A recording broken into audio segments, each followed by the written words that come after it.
안녕하세요. 약사 이지영입니다. 자, 콜레스테롤에 대해서 좀 많이 이해가 되셨어요?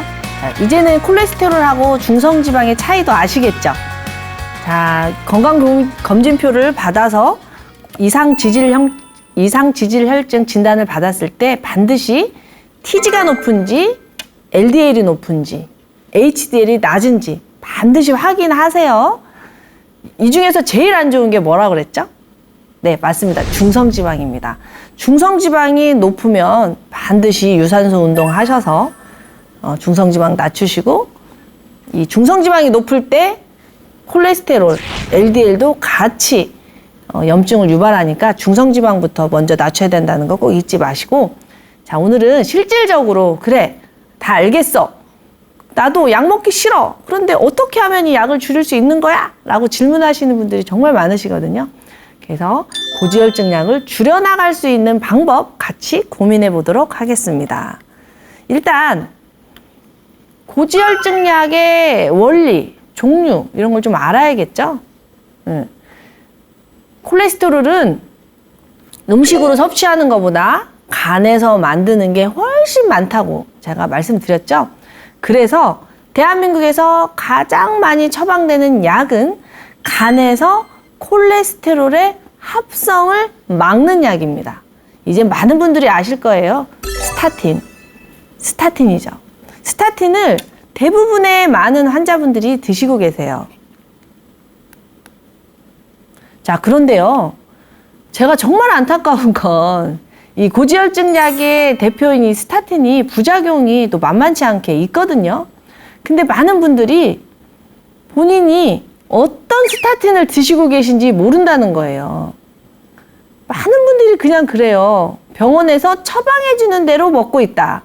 물론 의사 선생님들이 환자분들에게 가장 적합한 약을 처방을 해주시죠. 그러나 이 약들이 고강도도 있고 중강도도 있고 저강도도 있어요. 자, 약을 왜 이렇게 용량이 높은 거, 중간인 거, 용량이 적은 거 이렇게 나눠놨을까요? 상태에 따라서 고강도를 드실 수도 있고 중강도를 드실 수도 있고 저강도도 드실 수 있단 말이에요. 즉 환자의 몸 상태에 따라서 약이 달라질 수 있다는 거예요. 내가 노력에 의해서 콜레스테롤이 좋아지면 약도 낮아질 거고, 약이 낮아지면 그만큼 부작용에 노출될 확률도 적어진다는 거예요. 그래서 지금 당장 이 방송을 보시는 분들은 본인이 어떤 스타틴을 드시는지 좀 살펴보세요. 내가 4ml짜리를 먹는지 2ml짜리를 먹는지 1ml짜리를 먹는지, 또 스타틴 중에서도 좀 센 것이 있고 그 콜레스테롤 합성을 좀 더 강하게 억제하는 것도 있고 조금 마일드하게 억제하는 것도 있단 말이에요. 그리고 스타틴도 반감기가 짧은 것이 있고 반감기가 긴 것이 있어요. 우리 몸에서요, 무언가를 합성하는 일은 주로 밤에 일어납니다. 그렇잖아요. 그래서 미는 잠꾸러기다 이런 말도 있는 거죠. 왜? 잘 때 모든 세포가 재생이 되니까요.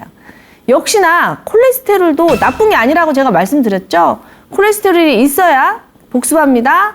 담즙산이 만들어지고 지방이 소화가 잘 되고 지용성 비타민이 흡수가 되고 여성 호르몬, 남성 호르몬 만들어지고 스트레스 호르몬, 코티솔 만들어지고 막 이런 아주 정말 콜레스테롤이 우리 몸에 꼭 필요하기 때문에 우리 몸은 콜레스테롤을 밤에 합성을 합니다. 그래서 반감기가 짧은 거, 약이 몸에서 반감기라는 것이요, 약이 우리 몸에서 활동하는 시간이에요. 이렇게 짧은 것은 밤에 드시는 게 훨씬 유리하겠죠. 밤에 우리 몸에서 콜레스테롤을 지나치게 많이 찍어낼 때 적당히 찍어내 하고 약을 먹으면 훨씬 효과가 좋겠잖아요. 그래서 반감기가 짧은 거는 저녁 식후에 드시고요. 근데 요즘은 약이 많이 발달을 해서 반감기가 길게 나와요. 즉 아침에 먹어도 밤 늦게까지 그 다음 날까지 24시간 약이 작용을 한단 말이에요. 그런 약은 아무 때나 드셔도 돼요. 근데 아무 때나 드시라고 하면 아침에 먹었다, 점심에 먹었다 이렇게 하면 안 되고요. 정해진 시간에 드시라는 거죠. 어쨌든 내가 먹는 약이 방광기가 짧은 것인지 방광기가 긴 것인지 확인해 보시고 언제 드실 건지도 결정하시는 게 좋습니다. 자, 고지혈증 약 당장 살펴보세요. 3일인지 2일인지 1ml인지 어떤 성분인지 모르시겠으면 당장 약봉투를 가지고 단골 약국에 찾아가셔서 상담하십시오. 약사님들은 늘 여러분들을 위해서 상담할 준비가 되어 있거든요. 여러분들이 안 물어보셔서 말씀을 못 드려요. 진짜 답답한 게 뭔가 조언을 좀 해드리고 싶어도 이 고지혈증 약이라는 게 뭐 하루 이틀 먹는 게 아니고 뭐 몇 년씩 드시는 분들이 많잖아요. 그렇기 때문에 무슨 말씀을 좀 해드리려고 그러면 환자분들께서 오히려 너 다 알아요. 이거 나 몇 년째 먹어. 내가 더 잘 알아. 하고 휙 가버리세요. 너무 안타까워요. 약사님들을 잘 좀 만나서 소통을 하셨으면 좋겠어요. 자, 이 스타틴의 이상 반응, 이 고지혈증 약의 이상 반응을 꽤 있어요. 왜냐하면 이게 아까 말씀드린 대로 소화제처럼 한 번 먹거나 항생제처럼 일주일 먹거나 이게 아니라 몇 년씩 지속적으로 드시다 보니 이 약에 계속 노출이 되다 보면 내가 원하지 않는 반응이 생길 수 있단 말이에요. 저번 시간에 제가 말씀드렸잖아요. 이 콜레스테롤이 우리 몸에 꼭 필요하고 콜레스테롤이 가장 많이 쓰이는 곳이 뇌하고 근육이라고. 그리고 간에서 합성하는 게 훨씬 많다고. 자, 요 부분을 맞기 때문에 그걸 생각하면서 이상 반응을 보면 바로 눈치를 챌 수가 있을 겁니다. 이제 가장 흔한 게 근육통이에요. 근육에 콜레스테롤이 많이 필요한데 내가 필요 이상으로 콜레스테롤 합성을 저해해버리면 근육 쪽에 콜레스테롤이 안 갈 거 아니에요. 그러면 근육이 약해지겠죠. 그래서 근육통이 생기신다는 분들이 꽤 많아요.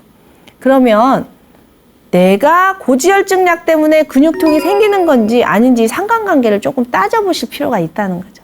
그래서 주치의하고 상의해서 약이 너무 강한 것 같으면 고강도 약인 것 같으면 중강도로 낮출 수도 있고 또 식이요법이나 뭐 다른 생활요법을 통해서 콜레스테롤이 활용도를 높게 할 수도 있고 이렇게 해서 좀 맞춰 나가는 겁니다. 무조건 스타틴의 이상 반응이 왔다고 해서 약을 다 끊어버리면 안 돼요. 약을 딱 끊어버리면 이 콜레스테롤이 위험한 이유가 뭐죠? 콜레스테롤이 지나치게 많으면 콜레스테롤을 타고 다니는 자동차가 LDL이라고 그랬잖아요. 혈액 속에 이 자동차가 너무 많으면 사고 위험률이 많아지면서 혈관을 오염시키고 그리고 그 결과 염증 반응이 생겨서 심근경색이나 뇌경색이 일어날 확률이 높기 때문에 예방 차원에서 드시는 건데 이것 때문에 근육이 아프다고 안 먹어버리면 근육이 아파서는 잘 안 죽습니다. 그러나 심장이 막히고 뇌가 막히면 죽을 수도 있어요. 그래서 우리가 어떤 물질을 선택할 때는 내가 잃는 게 많은가 얻는 게 많은가 판단을 해서 얻는 게 더 많을 때 선택하는 거거든요. 그래서 지혜롭게 하셔야 됩니다. 약의 이상 반응을 알아차리셨다고 해서 약을 바로 끊는 게 아니라 다른 대안을 만들어가면서 약을 줄여나가시는 겁니다.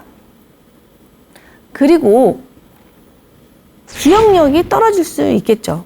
콜레스테롤이 많이 필요한 게 뇌라고 했잖아요. 뇌의 신경세포 복구가 더뎌지면서 신경세포가 약해지면서 기억력이 떨어질 수 있습니다. 그래서 고지혈증 약을 드시면서부터 깜빡깜빡한다 이러면서 치매에 걱정을 되게 많이 하시는 분들을 만날 수 있거든요. 자, 고지혈증 약을 먹는다고 해서 다 치매가 걸리는 게 아니고 이렇게 고지혈증 약의 용량을 줄여 나가면서 콜레스테롤 활용도를 높이면 치매의 위험에서 벗어날 수가 있습니다. 많은 분들이 고지혈증 약 먹으면 치매 걸리는 거 아니야 하면서 고지혈증 약을 바로 끊으려고 해서 제가 오히려 당황스럽거든요. 대안을 만들어야 됩니다. 몸이 좋아지게 하고 콜레스테롤의 활용도를 높여서 콜레스테롤 수치를 떨어뜨리면 약은 자연스럽게 끊어지는 거지 약부터 끊고 이렇게 하시면 안 됩니다. 제가 부작용 이야기하면서 제일 걱정되는 게 그 부분이에요. 부작용을 얘기하는 순간 안 먹어 이렇게 해버리니까 말씀드리기가 너무 조심스러운데 제가 부작용 이상 반응을 이야기하는 거는 이 약으로 인해서 이런 일이 생길 수도 있는데 이거를 말씀을 안 드리면 어떻게 되냐면 고지혈증 약 드시면서 근육통약 먹고 고지혈증 약 먹으면서 뇌 영양제 먹고 막 이런 식으로 약이 늘어나니까요. 그 근본을 좀 알고 우리가 좀 더 근본적인 대안을 찾자 이런 취지로 말씀을 드리는 거니까 이 방송 보시는 분들이 좀 크게 보시고 앞으로의 방향성을 정하시기를 바랍니다. 또 이 고지혈증 약을 드시다 보면 코큐텐이라는 우리 몸에 꼭 필요한 항산화 성분이 부족해지는 것을 보고가 돼 있습니다. 이거는 방송에서 워낙 말씀을 많이 드려서 많이들 알고 계시는데요. 이 코큐텐이라는 성분이 간에서 합성하거든요. 근데 역시 콜레스테롤을 차단할 때 이 약이 코큐텐의 합성도 차단해버리는 단점이 있어요. 그래서 코큐텐이 부족해지면 항산화제이기 때문에 피곤하고 그리고 심장 기능이 좀 약해집니다. 그러니까 고지혈증 약을 드시는 분들이 꼭 챙겨 드셔야 할 영양소 중에 하나가 바로 코큐텐인 거죠. 그러니까 고지혈증 약을 드시는 분들은 코큐텐을 꼭 같이 드시면 효과가 좋습니다. 그리고요, 이 고지혈증 약을 드시다 보면은요, 혈당이 조금씩 증가하는 사람들을 만날 수가 있어요. 왜냐하면 이 당을 조절하는 기관이 간이기 때문입니다. 간에서 콜레스테롤을 찍어내는 걸 막다 보니 콜레스테롤의 원료, 자, 콜레스테롤이 어디서 와요? 고기 안 먹어도 밥하고 김치만 먹어도 콜레스테롤 올라가는 이유는 바로 탄수화물 때문이거든요. 탄수화물이 콜레스테롤의 원료가 돼요. 탄수화물만 있어도 우리 몸은 콜레스테롤을 만드는 아주 그냥 신기방기한 능력이 있습니다. 자, 그런데 몸이 탄수화물을 가지고 콜레스테롤을 만들려고 했어요. 그런데 약이 콜레스테롤을 못 만들겠어요. 그러면 만들려고 했던 탄수화물이 어디로 가요? 하늘로 가요? 땅으로 가요? 혈당으로 갈 수도 있겠죠. 그러니까 콜레스테롤 약을 드시고 계시면 탄수화물 섭취도 줄여야 되는데 많은 분들이 약 먹으니까 괜찮아 이러면서 식이요법을 안 한다면 당뇨에 걸릴 확률이 높아지겠죠. 그렇죠? 그래서 반드시 약만 먹고 있으면 안 돼요. 식이요법, 운동요법, 생활요법, 심리 다 같이 보셔야 돼요. 왜? 몸은 다 연결이 돼 있기 때문이죠. 그리고 이 스타틴을 드시다 보면은 간 수치가 높아진다는 사람을 또 가끔 봐요. 이 모든 부작용이 모든 사람들에게 일어난다는 게 절대 아닙니다. 사람들마다 일어나는 사람도 있고 안 일어나는 사람도 있어요. 부작용이 그렇게 많다면 약으로 허가가 안 됐겠죠. 부작용보다 주작용이 훨씬 많기 때문에 약으로 허가가 된 거니까요. 이런 걸 알고 계셨다가 내 몸에 그런 일이 일어나는지 잘 살펴보라는 건데요. 간 수치가 상승할 수 있겠죠. 왜? 약이 간을 건드리잖아요. 이 약이 간에 작용하기 때문에 간에 혼선을 유발할 수가 있습니다. 그래서 간 수치가 또 상승할 수도 있어요. 자, 이런 일들이 나에게 혹시 일어나고 있는지 잘 살펴보시면서 이 스타틴의 용량을 의사하고 잘 상의해서 줄이기도 하고 늘리기도 하고 이렇게 해보시기 바랍니다. 자, 고지혈증 약에는요, 이 스타틴이 가장 처방이 많이 나오지만 스타틴만 있는 게 아니에요. 그 약 말고도 또 고지혈증 약에 도움이 되는 약이 있는데요. 바로 콜레스티라민이라는 약입니다. 이 콜레스티라민은 아까 제가 전 시간에 담즙산에 대해서 엄청 강조했죠. 담즙산이 정말 중요하다. 그리고 담즙산이 장간 순환을 하고 있다라고 말씀을 드렸잖아요. 만약에 간에서 만들어진 담즙산이 장으로 왔을 때 장에서 담즙산이 도로 안 들어온다면 우리 몸은 어떻게 해요? 재흡수가 될 줄 알았는데 안 들어오네? 그러면 다시 만들어야지 해서 콜레스테롤을 이용해서 담즙산을 다시 만들겠죠. 그런 원리를 이용한 약이에요. 담즙산이 재흡수되는 걸 막아버려서 콜레스테롤이 담즙산으로 자꾸 만들어진다면 콜레스테롤이 줄어들겠죠. 이게 바로 콜레스티라민이라는 약입니다. 이 콜레스티라민은 화학적으로 보면 양이온이에요. 플러스예요. 담즙산은 화학적으로 보면 음이온이에요. 자, 플러스하고 마이너스가 만나면 결혼을 합니다. 남자하고 여자하고 만나면 결혼을 하죠. 이런 식으로 양이온과 음이온이 만나서 재흡수가 안 되고 딴따단딴따 몸 밖으로 배출이 되는 원리입니다. 근데 이 약에 장점이 있어요. 콜레스테롤은 잘 줄여주는데 중성지방이 상승하는 단점이 있습니다. 그리고 몸 밖으로 결혼해서 나가다 보니 가스가 차고 변비가 생길 수가 있어요. 자, 이런 것들 약 드시면서 잘 살펴보셔서 의사하고 소통하시면서 조절하시면 됩니다. 또 에제티미브라는 약이 있는데 이 약은요, 콜레스테롤의 흡수가 되는 통로를 차단하는 거예요. 여러분들 우리가 음식을 먹으면 다 뱃속으로 몸 안으로 들어오는 것 같죠? 여러분들 우리가 음식을 먹으면 무조건 다 몸 안으로 들어오는 것 같죠? 아니에요. 다 통로라는 게 있어요. 통로. 들어가는 길이 다 달라요. 그래서 콜레스테롤이 몸 안으로 들어오는 통로가 있어요. 그래서 우리 몸이 얼마나 지혜롭냐면 콜레스테롤이 지나치게 많은 것 같으면 이 흡수를 통로를 막아요. 콜레스테롤이 좀 없는 것 같으면 통로를 열어서 좀 많이 흡수하고 이렇게 해서 콜레스테롤을 조절을 하는데 이게 이제 뭐 너무 그 조절이 안 될 때 콜레스테롤이 확 높아지는 거죠. 이 에제티미브라는 약은 처음에 1차 선택약인 스타틴을 처방을 냈는데 그래도 콜레스테롤 조절이 안 될 때 이 약을 많이 씁니다. 그래서 대부분은 스타틴하고 복합 처방이에요. 여러분들이 약을 하나를 드시잖아요. 사실 알고 보면 두 알일 때가 많아요. 세 알일 때도 있어요. 약을 한 알에다 뭉쳐놨기 때문이죠. 그래서 여러분들이 드시는 약이 한 알이어도 두 알, 세 알일 수 있으니까 성분을 꼭 확인하시는 게 너무너무 중요해요. 이 스타틴만으로 안 될 때, 스타틴만으로 콜레스테롤이 잘 조절이 안 될 때 이 약을 처방하기도 하고요. 또 단독으로 처방이 되기도 합니다. 근데 이 약은 뱃속에서 콜레스테롤이 흡수되는 거를 차단하기 때문에 그렇게 부작용이 많이 보고가 안 돼 있어요. 가장 보고가 적게 되어 있습니다. 그래도 사람마다 복통이나 설사, 피로감을 호소하는 사람이 간혹 있습니다. 이 약은 식사 전, 식사 후 상관없이 아무 때나 드셔도 되는 장점이 있습니다. 또 페노피브레이트라는 약이 있는데요.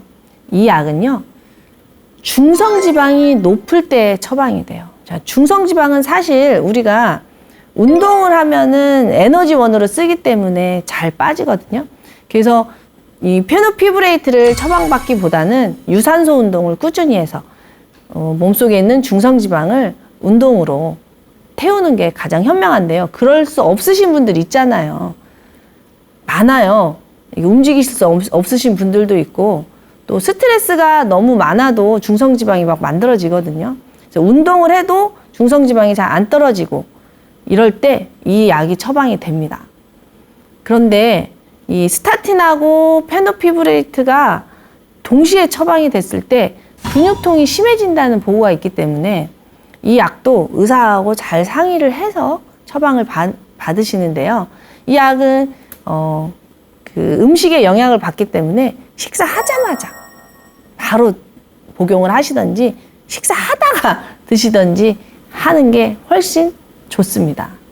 역시 이 약도 이 소화불량이나 미식미식한 오심이라든가 이렇게 배가 땅땅해지는 그런 불편함이 생길 수 있으니까요. 약 드시고 그런 일이 생기면 또 전문가하고 꼭 상담하시기 바랍니다. 그리고 오메가3가 처방이 많이 됩니다. 오메가3는 TG, 즉 중성지방이 높을 때 처방이 되거든요. 오메가3에 종류가 있어요. EPA, DHA 이렇게 종류가 있는데 이 EPA, DHA가 들어있는 오메가3 지방산은 하루에 4g씩 4개월 이상 복용을 했을 때 중성지방이 45% 감소했다는 보고가 있습니다. 그리고 HDL 콜레스테롤은 13% 증가됐다는 효과가 있어서 요즘은 이 오메가3 단일 제제도 있지만 이 스타틴하고 같이 복합되어 있는 약도 처방이 되고 있습니다. 이 약은 혈액 검사했을 때 중성지방이 높을 때만 보험 적용이 되고 있거든요. 그래서 중성지방이 높으신 분들은 의사하고 상의해서 이 오메가3 처방을 받으시는 것도 괜찮을 것 같습니다. 근데 우리가 건강기능식품으로 오메가3 많이 드시잖아요. 근데 중성지방이 높을 때 오메가3로 중성지방을 없애려면 아까 말씀드린 것처럼 4g 이렇게 고함량을 먹어야 되기 때문에 그럴 때는 병원에 가셔서 전문의약품으로 처방을 받으시는 게 훨씬 유리하시고요. 중성지방이 그렇게 높지 않으신 분들은 혈관 내피의 건강을 위해서 하루에 한 알이나 두 알 정도 미리미리 예방 차원에서 드시는 게 좋습니다. 자, 이렇게 약을 알아봤는데요. 아까 말씀드린 대로 이 콜레스테롤이 너무 높을 때는 약의 도움을 받지만 이 약이 이렇게 원치 않는 이상 현상이 생기잖아요. 근데 고지혈증 약을 한 달, 두 달 먹는 게 아니라 몇 년째 계속 드시다 보면 이상 반응이 더 많이 생길 수가 있잖아요. 그래서 고지혈증 약을 1년, 2년, 3년, 4년 이렇게 드시는 분이라면, 이 방송을 보시는 분이라면 약을 줄이는 노력을 하셔야 됩니다. 약을 줄이셔서 줄여야 되는데 어떻게 하면 줄이겠느냐. 대안도 없이 약을 안 드시면 안 되고요. 줄여야 될 텐데 어떻게 하면 줄일까요? 첫째로 스트레스를 줄여야 됩니다. 스트레스는 우리 몸의 호르몬의 균형을 깨기 때문이죠. 근데 콜레스테롤은 호르몬의 원료예요. 우리가 스트레스를 지나치게 많이 받으면 코티솔이라는 호르몬이 나온다고 그랬죠. 이 코티솔이라는 호르몬이 계속 나오다가 쥐어짜도 코티솔을 계속 쓰기만 하고 채우지를 않으면, 코티솔은요 우리 몸에서 만드는 호르몬이에요. 그래서 코티솔을 채우면서 써야 돼요. 치약을 쥐어짜기만 하면 안 되고 새로 치약을 충전하면서 써야 된다는 거예요. 계속 쥐어짜기만 하면 치약이 터져버리겠죠. 그러면 안 되는 거잖아요. 그래서 이 스트레스를 받기만 하지 마시고 스트레스를 줄이셔야 됩니다. 스트레스를 줄이는 방법은 여러 가지가 있겠지만 첫째로 과로하시면 안 되겠죠. 과로도 스트레스예요. 과식도 스트레스고, 이렇게 몸을 혹사시키는 행동을 많이 줄이셔야 되고, 잠을 안 자는 것도 스트레스예요. 그러니까 과로, 과식, 또 불면, 이런 모든 것들이 고지혈증을 유발합니다. 그래서 스트레스를 줄이는 게 굉장히 중요하고요. 좋은 음식을 먹어야 돼요. 나쁜 음식을 많이 드시면 안 되고요. 나이를 드실수록 좋은 음식을 소식하시는 게 굉장히 중요합니다. 왜냐하면 이 나쁜 음식 자체가 염증을 많이 유발하고요. 염증을 없애려고, 내 몸이 살려고 콜레스테롤을 찍어내기 때문입니다. 그래서 질 좋은 음식을 드셔야 되고요. 탈수에서 벗어나셔야 돼요. 지나친 저염식을 하지 마셔야 됩니다. 고염식도 나쁘지만 짜게 먹음으로써 고혈압에 노출되는 것도 나쁘지만, 너무 짜게 먹으면 우리 몸에 물이 너무 많아져서 혈액량이 늘어나서 홍수가 와가지고 고혈압에 오지만, 너무 저염식을 하면 우리 몸이 탈수에 빠져요. 그러면 가뭄이 와요. 가뭄이 와도 안 좋은 거예요. 그래서 적당한 소금을 섭취가 굉장히 중요한데, 이게 왜 중요하냐? 저번 그 콜레스테롤 2회편에서 제가 담즙산 얘기했잖아요. 담즙이 잘 만들어지면 고지혈증에서 벗어나기가 매우 쉬워요. 왜? 담즙의 원료가 콜레스테롤인데요. 이 담즙이 하루에 1리터가 만들어지는 거예요. 1리터가 물론 재활용, 장관 순환으로 재활용되긴 하지만 기본적으로 내가 체액이 많아야 담즙이 잘 만들어지겠죠. 근데 내가 체액이 부족해? 저염식을 해서 몸이 가뭄이 왔어? 탈수가 왔어? 체액이 부족해. 그러면 담즙산이 안 만들어지겠죠? 담즙산이 안 만들어지면 담석의 위험도 있지만 더불어서 고지혈증의 위험에도 노출이 되는 거예요. 그래서 기본적으로 체액을 충분히 확보를 해야 됩니다. 체액을 확보하는 방법에 대해서는 제가 여러 영상에서 말씀드렸으니까 꼭 찾아서 보세요. 그래서 스트레스를 줄이고 염증을 줄이고 탈수에서 벗어나는 거 굉장히 중요합니다. 여기서 제가 중성지방을 줄이려면 운동을 해야 된다고 말씀을 드렸어요. 유산소 운동은. 근데 제가 여기다가 운동을 넣지 않은 이유가 있어요. 이 콜레스테롤은요, 운동하고 사실 크게 상관이 없어요. 오히려 운동을 지나치게 많이 하면 콜레스테롤이 더 높아져요. 자, 중성지방은 유산소 운동하고 매우 밀접해요. 그래서 운동을 하면 중성지방은 툭툭툭툭 떨어집니다. 그런데 콜레스테롤은 아무리 운동을 한다고 해도 떨어지지가 않아요. 그래서 제가 고지혈증 약을 죽이려면 여기에 운동 이 테마는 넣지 않았는데, 운동이 기본적으로 좋아요. 혈액순환도 시켜주고 과도한 지방 축적도 막아주고 좋기는 한데요.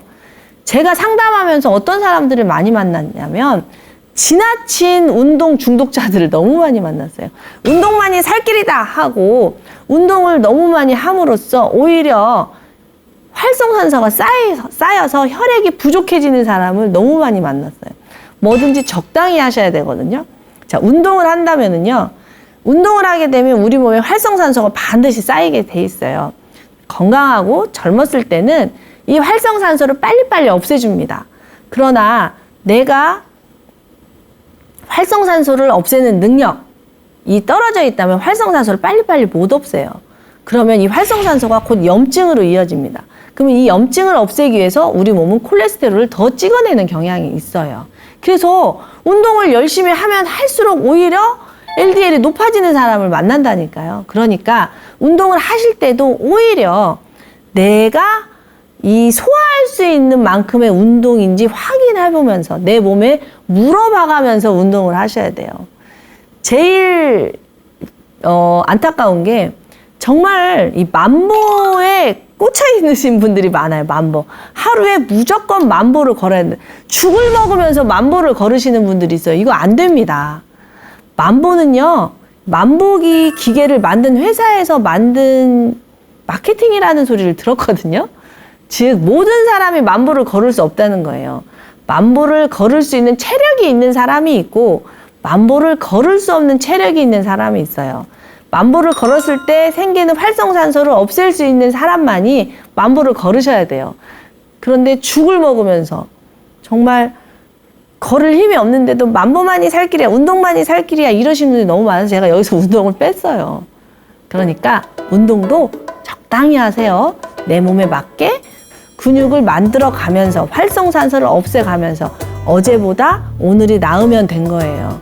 어디 목표치를 정해놓고 저기까지 꼭 갔다 와야지 이렇게 하시면 안 돼요. 코티솔이 고갈되지 않는 방법은요, 과로하지 않고 과식하지 않고 잠 잘 자고 이런 것도 있지만 이 내 마음을 관리하는 게 코티솔이 굉장히 중요합니다. 마음은 눈에 보이지 않잖아요. 근데 여러분 밥을 드셨을 때 밥을 먹으면 우리 몸이 에너지를 만들잖아요. 에너지 눈에 보입니까? 힘 어디 보여요? 안 보이잖아요. 그런 것처럼 내 마음에 억울함, 분노, 우울함, 슬픔, 짜증 이런 거 눈에 안 보여요. 근데 존재해요. 존재한단 말이에요. 이 존재하는 이 에너지 덩어리들이 코티솔을 고갈시켜요. 코티솔이 고갈되면 어때요? 콜레스테롤이 안 만들어지니까 콜레스테롤이 재고로 쌓이는 거예요. 그렇기 때문에 보이지 않는 이 에너지 덩어리들을 녹여줄 필요가 있어요. 진짜 중요합니다. 이 콜레스테롤 얘기하다가 무슨 에너지 녹이냐 이 말 같지만 여러분들이 아실 거예요. 내 마음이 몸에 영향을 미친다는 걸. 이 에너지 덩어리들이 호르몬에 영향을 미치기 때문이에요. 내가 이렇게 부정적 감정에 휩싸여 있잖아요. 그러면 내 호르몬들이 변해요. 여성 호르몬, 남성 호르몬들이 안 만들어지고 코티솔이 많아지다가 코티솔이 고갈되고 이렇게 되면 질병화되는 거예요. 그래서 저는요, 약사잖아요.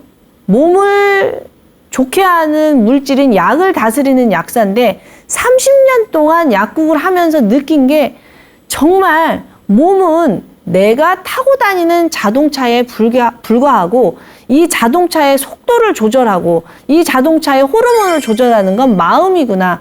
이거를 30년 동안 수만 명을 만나면서 알게 된 거예요. 그래서 여러분들 고지혈증에서 벗어나고 싶으시면 마음부터 관리를 하셔야 돼요. 자, 마음 관리 어떻게 하냐? 생각하고 감정을 분리하셔야 돼요. 생각하고 감정이 한 덩어리가 돼서 뭐가 생각이고 뭐가 감정인지 잘 모르고요. 그냥 힘든 마음만 있으신 분들이 너무 많거든요. 근데 우리가 살림할 때 살림 잘하는 게 어떤 거예요? 목욕용품은 욕실에, 주방용품은 부엌에 이렇게 딱딱 있어야 할 곳에 제자리를 잡아주는 게 살림이잖아요.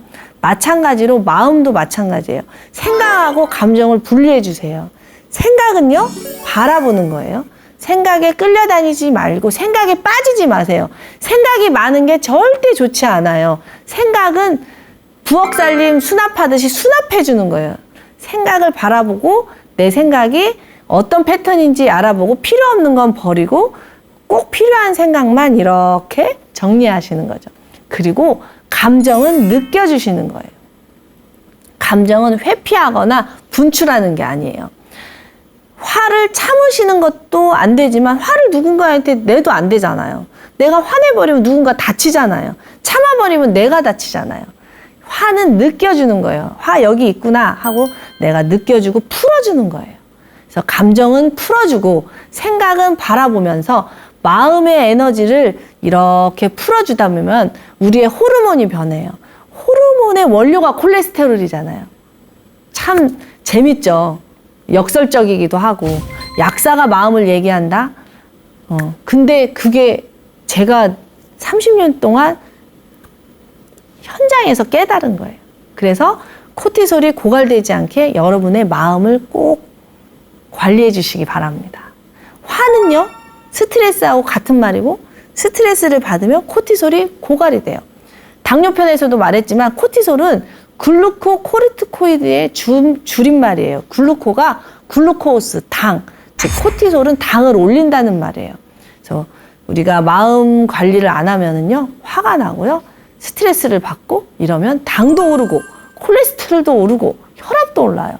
쓰리고 이 모든 것들이 마음하고 관련이 많이 되어 있답니다.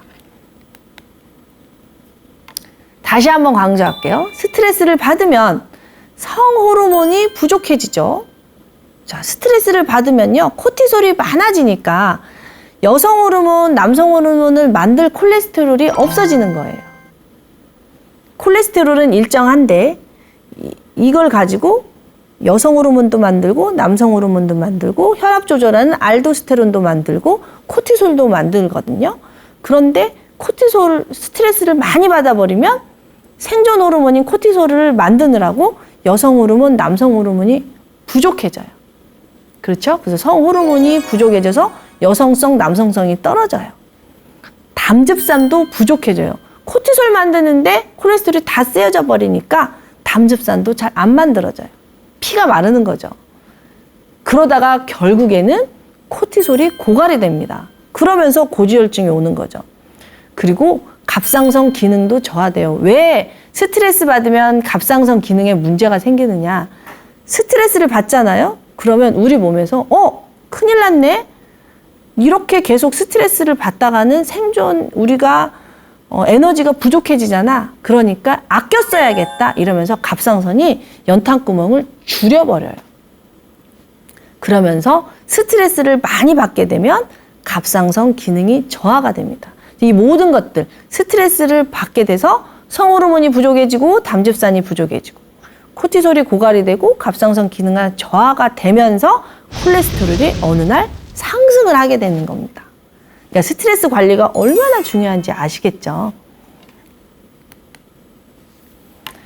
근데 스트레스도 있지만 우리가 동물이잖아요. 음식을 먹어야 되잖아요. 음식을 먹지 않으면 살 수가 없고 콜레스테롤은 간에서 만드는 것도 있지만 음식으로 들어오는 것도 있잖아요. 그래서 콜레스테롤이 들어오지 않도록 해야겠죠. 이 나쁜 콜레스테롤이 들어오지 않도록. 그리고 이 몸에서 콜레스테롤 원료가 많이 들어오면 어때요? 콜레스테롤 그만큼 많이 만들겠죠. 그러니까 콜레스테롤의 원료인 탄수화물을 안 먹어야겠죠. 덜 먹어야 탄수화물이 나쁜 게 아니라 지나치게 많이 들어오는 게 안 좋은 거니까 탄수화물을 줄이셔야 되는데요. 탄수화물 중에서 사실 고지혈증에 가장 영향을 많이 미치는 거를 꼽아라 그러면 과당입니다. 과당. 이 과일로 들어오는 과당을 당을 과당이라고 하는데요. 요즘은 과일을 먹지 않아도 나도 모르게 먹는 과당이 엄청 많거든요. 그게 바로 액상과당이에요. 우리가 이렇게 단맛을 내기 위해서 옥수수에서 추출해가지고 만든 시럽들이 있어요. 그걸 액상과당이라고 하는데요. 그 액상과당이요, 간으로 가서 중성지방을 굉장히 많이 만들어요. 중성지방이 많아지면 콜레스테롤도 염증 물질로 많이 전환된다고 제가 말씀드렸잖아요. 그러니까 내가 먹는 음식 중에 액상과당이 많이 들어있는지 한번 보세요. 그리고 튀긴 음식이 참 안 좋아요. 어떤 좋은 기름도 튀기면은 트랜스 지방산으로 변해요. 이 트랜스 지방산은 세포막을 딱딱하게 하고 염증 물질을 많이 만들어내거든요. 염증 물질이 많아지면 중성지방도 높아지고 콜레스테롤도 높아져요. 결국 우리가 요즘 먹는, 자주 가는 이 디저트 문화, 이 카페 문화가 이 고지혈증을 많이 유발하는 것 같다는 생각이 들었습니다. 물론 저도 이 카페에 가서, 분위기 좋은 카페에 가서 커피에다가 크루아상 먹는 것을 굉장히 큰 기쁨으로 알고 있습니다. 저도 좋아해요. 저도 좋아하는데 이런 공부를 하고 나서부터는 많이 줄였어요. 카페에 꼭 이렇게 커피나 크루아상이나 이런 우리가 디저트로 먹는 밥은 탄수화물인데요. 이 밥 자체는 그렇게 중성지방을 유발하지 않고요. 밥 먹고 나서 먹는 액상과당이 가득한 주스나 커피에 올린 시럽이라든가 빵, 이런 것들이 고지혈증을 많이 유발을 하거든요. 그래서 저도 이걸 알고 나서부터는 이 디저트를 많이 줄이게 되었습니다. 물론 분위기 좋은 카페에서 지인들하고 담소하는 거 좋지만 그 카페에서 먹는 것들은 많이 건강한 걸로 바꿨다는 거죠. 요즘은 건강한 음료, 건강한 디저트도 많이 판매되고 있더라고요. 샐러드라든가 건강 음료가. 그래서 이런 것들 혹시 고지혈증에 노출이 되었다면 이 디저트 문화를 잘 살펴보시기 바랍니다. 이 빵 중에서도요, 겉이 바삭한 거, 바사삭 하고 속은 촉촉한 빵 있죠? 그런 빵들이 굉장히 또 고지혈증에 안 좋습니다. 과자, 커피, 담배, 술, 이 모든 것들이 우리 몸에 염증을 유발하고 콜레스테롤을 높이고 중성지방을 높여주기 때문에 조심하셔야 될 것 같습니다. 제가 늘 말씀드리잖아요. 8대2로 먹자. 어떻게 이런 걸 다 안 먹고 살아요. 일주일에 한 번 정도만 먹자.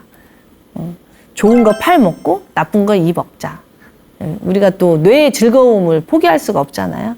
이렇게 비율만 잘 맞추시면 건강하게 즐기실 수 있을 것 같습니다.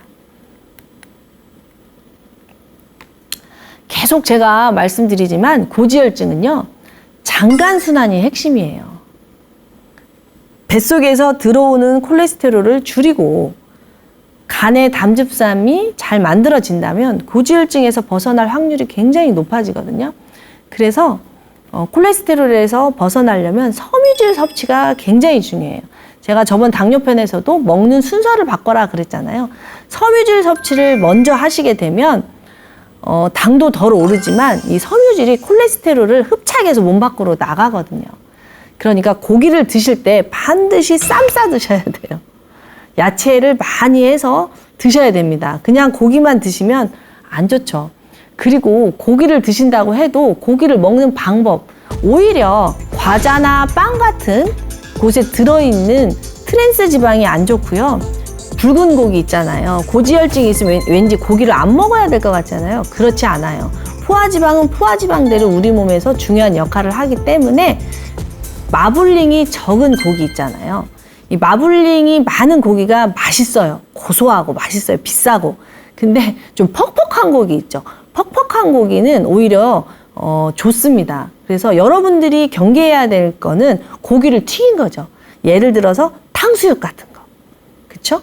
여러분들이 경계해야 될 거는 통닭 같은 거예요. 그러니까 닭 백숙은 괜찮아요. 또 닭 백숙도 많이 먹으면 안 좋겠지만 적당한 단백질이 필요하잖아요. 그러니까 조리법이 중요한 거예요. 고기를 먹으면 안 되는 게 아니라 어떻게 해서 먹느냐. 그러니까 계란도 찜은 괜찮은데 이렇게 계란 후라이 같은 거. 후라이 맞죠? 계란 후라이보다는 계란찜이 좋고요. 통닭보다는 백숙이 좋은 거고요. 탕수육보다는 보쌈이 낫겠죠. 그리고 소식하셔야 되고. 그래서 고기를 적당히 드셔주시는 게 오히려 고지혈증엔 좋습니다. 튀긴 것을 경계하셔야 돼요. 튀긴 기름이 안 좋은 거예요. 불에 닿은 기름, 볶은 기름 이런 게 안 좋은 거죠. 그리고 담즙산, 건강한 담즙산이 장간 순환을 하려면 좋은 균이 뱃속에 있으면 좋겠죠. 순환을 하니까. 그래서 고지혈증의 핵심이 장 건강이기도 해요. 그래서 유산균을 섭취해 주시는 게 좋은데요. 많은 분들이 유산균만 섭취를 하고 유산균의 먹이를 먹질 않아요. 근데 유산균의 먹이가 바로 섬유질이거든요. 그러니까 좋은 식습관, 좋은 섬유질, 그리고 좋은 장내 세균, 그리고 좋은 단백질 이렇게 섭취해 주시면 좋습니다. 무조건 고기를 안 먹는 게 아니에요. 고지혈증은요, 원인이 아니라 결과입니다. 고지혈증 때문에 내가 아픈 게 아니라요, 내가 이렇게 살았기 때문에 결과로서 고지혈증이 온 거거든요. 그렇다면 고지혈증에서 벗어나시려면 나의 어떤 생활 습관 때문에 고지혈증이 왔는지를 잘 살펴보시기 바랍니다. 내가 스트레스가 많은지, 내가 튀긴 음식을 좋아하는지, 내가 지나치게 많은 과당을 섭취하고 있는지, 내가 잠을 안 자는지, 내가 운동을 너무 많이 하는지, 내가 땀을 너무 많이 흘리는지, 이런 모든 것들을 잘 살펴보셔서 그 균형을 맞춰주시면 결과로서 나타났던 콜레스테롤은 줄어들 수밖에 없습니다. 무조건 고지혈증 약으로서만 콜레스테롤 수치를 잡으려고 하시면 이 약의 부작용에 노출이 되어서 약이 점점 늘어날 수밖에 없거든요. 그래서 콜레스테롤이 높다고 진단을 받으시는 분들은요, 이 방송을 보시고 내가 어떤 약을 먹고 있는지, 고강도의 약을 먹는지, 중강도의 약을 먹는지, 또 어떤 성분의 약을 먹는지 반드시 아셔서요, 내 생활 습관 조절하고 식습관 조절해서 약을 줄여나가시길 바랍니다. 네, 고지혈증 들어주셔서 감사합니다.